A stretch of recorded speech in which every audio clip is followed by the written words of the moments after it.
శ్రీ మహావిష్ణువు 4వ ఉగ్ర అవతారమైన నరసింహస్వామికి ఉన్న ఆలయాల్లో ఎంతో గొప్ప చరిత్ర ఉన్న గుడిలో మా ఊరి దగ్గర ఉన్న పెన్నహోబులం కూడా ఒకటి. దీని చరిత్ర గురించి వీడియో చేశాను, పేజ్లో ఉంటుంది, చూసేయండి. ప్రతి సంవత్సరం కూడా మనకు ఏప్రిల్ లేదా మే నెలలో ఈ రథోత్సవం అయితే ఎంతో ఘనంగా అయితే చేస్తారు. ఈ రథోత్సవం చూడడానికి వేలల్లో జనం వస్తారు.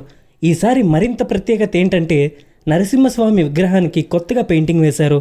ఎప్పుడు చేస్తారా అని వెయిటింగ్ చేస్తూ ఉండేవాడిని. ఫైనల్ గా అదైతే చేసేశారు. అది చూడడానికి ఎంతో అద్భుతంగా ఉంది. ఎవరేశారో కానీ అదరగొట్టేశారు.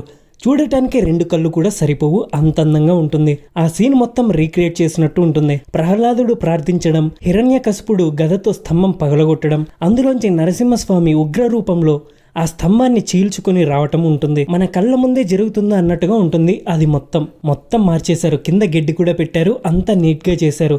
ఎవరైనా రావాలనుకుంటే ఇదే బెస్ట్ టైం, వచ్చేసేయండి. అది చూసి అంత ఎండకి తట్టుకోలేక ఒక చల్లటి నిమ్మ సోడా తాగేసి వచ్చేసాం. మీరు వెళ్ళి ఉంటే మీ ఎక్స్పీరియన్స్ ఎలా ఉందో కామెంట్ చేయండి. మళ్ళీ మంచి వీడియోతో మళ్ళీ కలుద్దాం. Bye bye.